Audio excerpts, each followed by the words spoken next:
Hi நண்பா. அன்றைக்கி ஒரு நாள் அப்படி தான் பார்த்தீங்கன்னாக்கா எங்கள் ஏரியா சைடு நல்ல மழை வந்துட்டு இருந்தது. இது போல் மழை டைமில் சூடாக ஏதாச்சும் செய்து சாப்பிட்டா நல்லா இருக்குன்னு தோணுச்சு. அப்போ தான் ஞாபகம் வந்தது, அம்மா காய்கறி வாங்கிட்டு இருப்போம், அது கூட கொஞ்சம் சக்கரவள்ளி கிழங்குலாம் வாங்கிட்டு இருந்தாங்க. சரி, இந்த சக்கரவள்ளி கிழங்கு வச்சு ஏதாச்சும் புதுசாக ட்ரை பண்ணலாம்னு சொல்லிட்டு அம்மா கிட்ட போய்ட்டு கேட்டேன். அம்மா ஓகேப்பா, நம்மளை எதை செய்யலாம்னு சொன்னாங்க. அதுக்கப்புறம் அந்த கிழங்குலாம் நல்லா அலசிட்டு கழுவி எடுத்துட்டேன். கழுவி எடுத்த கிழங்குலாம் ஒரு பாத்திரத்தில் போட்டு கிழங்கு மூடுகிற அளவுக்கு தண்ணியை ஊற்றிட்டு அடுப்பு ஹை ஃப்ளேம்லேயே வச்சுக்கிட்டு ஒரு 1/4 மணி நேரத்துக்கு நல்லா வேக வச்சு எடுத்துக்கிட்டேன். 1/4 மணி நேரம் பொறுத்து அடுப்பை ஆஃப் பண்ணிட்டேன். கிழங்கு சூடாக இருக்கவே ஒரு 10 நிமிஷத்துக்கு அதை ஆற வச்சு எடுத்துக்கிட்டேன். தோல்லாம் ரிமூவ் பண்ணிவிட்டு அது ஒரு மிக்சிங் பவுலில் மாற்றிட்டு அதை மேஷ் பண்ண ஆரம்பித்தேன். மேஷ் பண்ணும் போது தான் பார்த்தேன் கிழங்கு சரியாக வேகவே இல்லை, ஒரு 70% மட்டும் தான் வந்துருந்தது.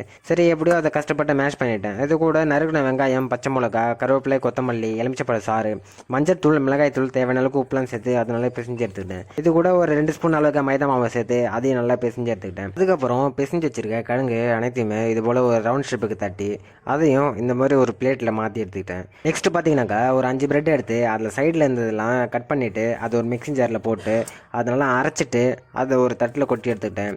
அதுக்கப்புறம் கார்ன் சிப்ஸ் வறுத்து அதை கையில் நொறுக்கி அதையும் ஒரு தட்டில் கொட்டி எடுத்துக்கிட்டேன். அதுக்கப்புறம் பார்த்தீங்கன்னாக்கா ஒரு சின்ன பவுலில் ஒரு 2 ஸ்பூன் அளவுக்கு மைதா மாவு சேர்த்து அது கூட கொஞ்சம் கொஞ்சமாக தண்ணி சேர்த்து ஒரு கட்டில்லாத அளவுக்கு நல்லா ஒரு திக் கன்சிஸ்டன்சிக்கு நல்லா கரைச்சி எடுத்துக்கிட்டேன். நெக்ஸ்ட் பார்த்தீங்கன்னாக்கா ஆல்ரெடி தட்டி வச்சிருக்க ஒரு பீஸ் எடுத்து மைதா மாவில் டிப் பண்ணிவிட்டு அரைச்சி வச்சிருக்க பிரெட்டையும் முழுசும் அப்ளை பண்ணிக்கிட்டேன். அதுக்கப்புறம் கார்ன்ஃப்ளாக்ஸையும் அதில் அப்ளை பண்ணி வச்சுக்கிட்டேன். அதுக்கப்புறம் எடுத்து வச்சிருக்க எல்லா பீஸையும் இதே போல் அப்ளை பண்ணி வச்சுக்கிட்டேன். நெக்ஸ்ட் பார்த்தீங்கன்னாக்கா இது ஒரு 1/2 ஹவருக்கு அப்படியே ரெஸ்ட்லேயே இருக்கட்டும்.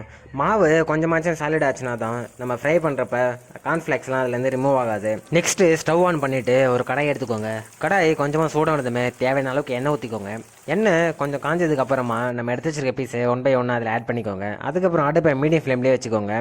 மீடியம் ஃப்ளேம்லேயே 3லேருந்து ஒரு 5 நிமிஷத்துக்கு ஃபஸ்ட்டு நல்லா வேக வச்சு எடுத்துக்கோங்க. அடிப்பக்கம் நல்லா கோல்டன் ப்ரௌனுக்கு கலர் சேஞ்ச் ஆனதுக்கப்புறமா அது திருப்பி இட்டுக்கோங்க. மறுபடியும் ஒரு 3லேருந்து 4 நிமிஷத்துக்கு நல்லா வேக வச்சு எடுத்துக்கோங்க.